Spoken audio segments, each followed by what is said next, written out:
Linta ka, Erwin Tulfo. Pagkatapos mong tawagin ng mga lintik at walang kakwenta-kwenta, ito yung sinasaluduhan ng mga Pilipino, tinatawag ng mga bayani na nagbuwis ang buhay para lang maihayag at mailabas ang katotohanan. Ilang araw pa lang ito nang ikaw ay humingi ng dispensa sa Senado o sa mga staff dito na tinawag mong bobo, at mismo ganun din nakikwelyuhan mo kung ano pa mga anghang na asal kalya ang iyong pananalita na ikaw ay senador at humingi ka ng dispensa, at inamin mo pa mismo na hindi bagay ang pananalita o hindi angkop sa isang nagtatrabaho o naglilingkod sa gobyerno. Saka ka naman rumatsada ngayon. Nagpapakita lang ito ngayon na hindi ka mapapagkatiwalaan ng mga Pilipino at ng taong bayan sa iyong trabaho, at lalong-lalo na ikaw ngayon ay nabuyagyag o ngayon ay naging kabahagi po nito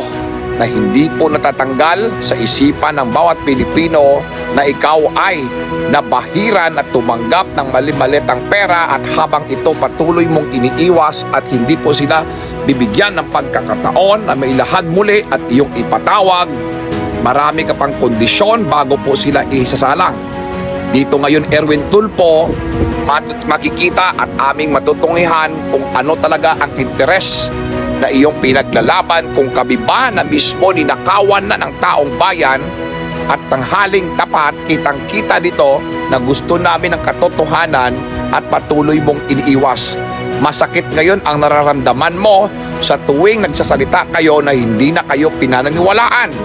At ganun din, nandito din ang mga Pilipino, lalong-lalo na ikaw, hindi kami magtitigil habang hindi namin nakakamit o nakakamtan ang tunay na hustisya laban po dito sa mga tunay na naglimas, na nagyurak sa kababuyan ng institusyon ng Senado at panluloko sa masang Pilipino na dugo at pawis namin dito. Ang aming puhunan nagtatrabaho sa abroad, andyan sa Pilipinas ang pamilya at ng sabayanang Pilipino na kumakayod ng husto, lumalaban ng patas, samantala kayo dyan may kinikilingan at may protektahan at naging kabahagi ito ng sistema sa pagnanakaw sa kaban ng bayan. Ito lang ang challenge namin sa iyo, Erwin Tulfo. Kung ikaw seryoso at malinis ang budhi mo, bigyan mo ito ng pagkakataon na maimbestigahan, pangunahan mo ang matagal mo nang inaasam na ngayong ikaw ay naging legal,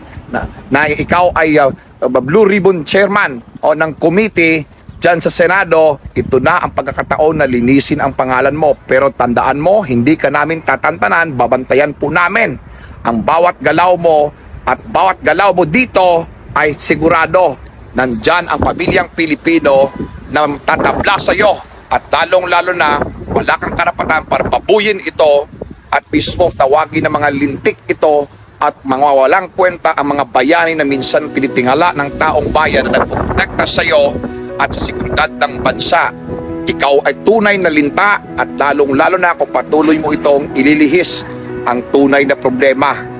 Para sa mga karagdagang impormasyon, manatili po kayo mga kababayan sa bantay ng OFW. Aasahan po natin dito may sisiwalat pa at may lalabas ang katotohanan, at ikaw, Erwin Tulfo, aasahan namin na ikaw ay